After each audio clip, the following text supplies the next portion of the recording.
Uncover the hidden world of political campaigns in just 5 minutes. Join me, your host, David Washington, on Countertop Politics every Monday for exclusive campaign insights, tantalizing innuendo, and the secret sauce behind successful political campaigns. Don't miss out. Let's go.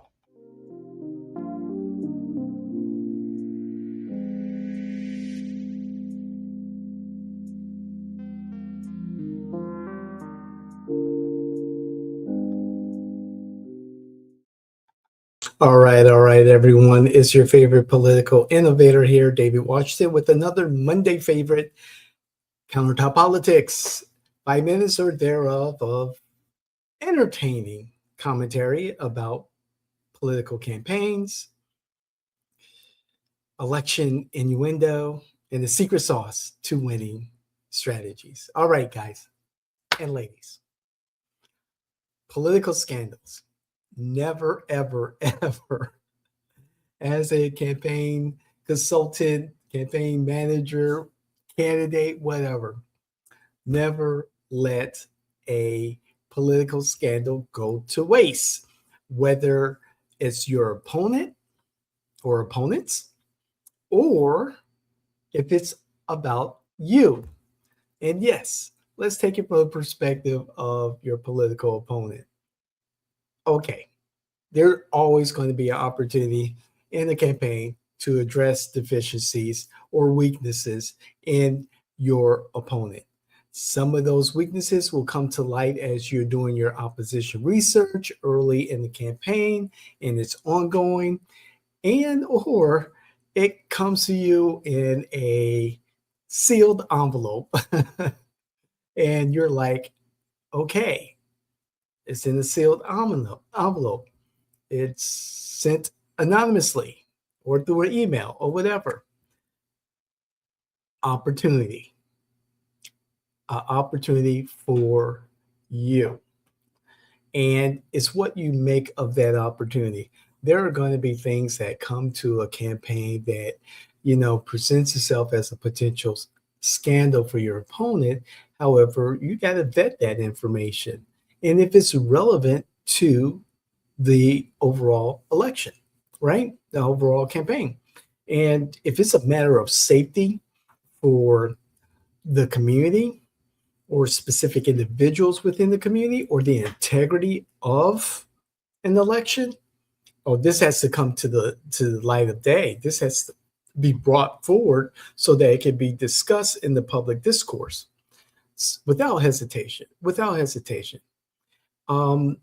It's what you make of that opportunity, and you don't want to, just roll around and think about it for days on end. Be decisive.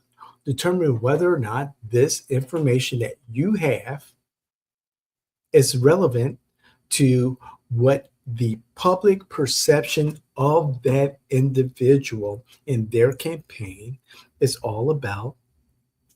And if it is detrimental to that candidate, the public needs to know about it. It's about integrity. It's about character. It's about honesty.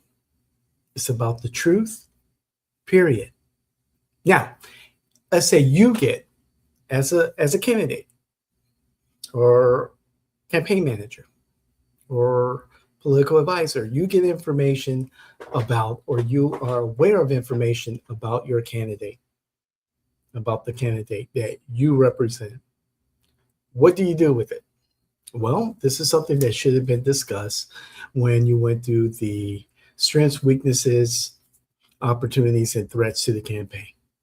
It goes back to that vetting process, as we recently saw with Maine senatorial Democratic candidate Graham Platner, and how his whole candidacy just fell apart and blew up. The vetting by the people who moved him forward was crap. It was garbage. And so all the scandals that culminated in him withdrawing from the nomination could have been prevented, but it wasn't. the urgency to move forward with a particular candidate caused the Democrats or the Democratic Socialists of America, whoever, you don't know nowadays who's in charge of the Democratic Party. But however, with the Graham Platner campaign and the candidate himself, the vetting was poor, period. So for a scandal to present itself with your candidate, you deal with it head on immediately. Again, if it's something that's detrimental to the public, a danger to the public, to the candidate, to those around the candidate, to people in the community, it needs to be out in the open and discussed. And if it means that that candidate needs to withdraw from that particular election, so be it. Withdraw on your terms. However, if this perceived scandal presents itself, you deal with it. You plan for it. You discuss it and you work a plan to move forward, embrace the scandal if it's true. If it's not true, you stamp it out immediately. What more is there to say? You embrace it or you destroy the rumors and the hearsay and you move forward with your campaign. And of course, some people will take that particular scandal that is untrue, hearsay, rumors, and turn it into an opportunity to take the spotlight that has been shown on them. Is that the word? Shown? Yeah. Shined, shown. To take that spotlight, the platform that has been granted to them because of the perceived scandal, take that opportunity and use it to your advantage as a candidate and say, hey, I'm being attacked based on rumors, lies, and hearsay. Is this the type of campaigning and election that you expect voters? Whoever the nefarious actors are in this particular attack on me as a candidate is shameful.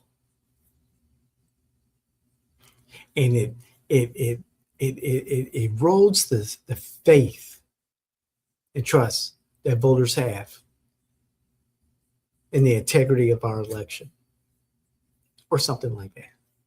So to wrap it up, I've always thought if there's an issue, a scandal, problems that come across in the campaign, you embrace it, you address them immediately, and you have a plan of action. Vetting, of course, is so important early in the campaign. Lay it out on the table. Again, I've had marathon vetting sessions, interviews with clients. They're vetting me, I'm vetting them. 3-4 hours in a cafe, in a mall, in a restaurant, wherever. And it just doesn't stop there in one sitting. It's ongoing. And everyone is human. We err, and we do things that we aren't proud of. However, being able to minimize those weaknesses in your campaign starts very early. And to be effective in minimizing those errors or those weaknesses, you address them head on and turn them into strengths. So that's it about scandals and campaigns. I love them because, it's one of those things that tests our firm, Jay and Washington's ability to pivot very quickly when things are, going really well or when they're not going really well in a campaign. These type of situations test the methods that we use, the model that we use to be able to communicate the truth to our electorate, to move quickly, to suppress lies and hearsay, and of course, to make sure that the truth is presented as succinct and clear as possible. So if you enjoy this, please don't hesitate to share. You can like or you can dislike, whatever you want to do, but do not hesitate to share this awesome content with those individuals that you believe can benefit from this type of content.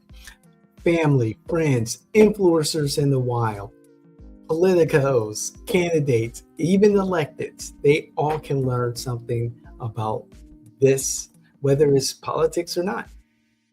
So I hope you enjoyed this episode.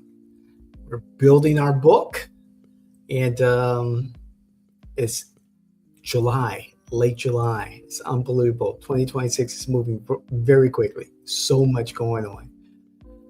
And I pray that there are awesome times ahead. I'm David Washington, your political innovator, your favorite political innovator. This is Countertop Politics. We're going to see you the next time.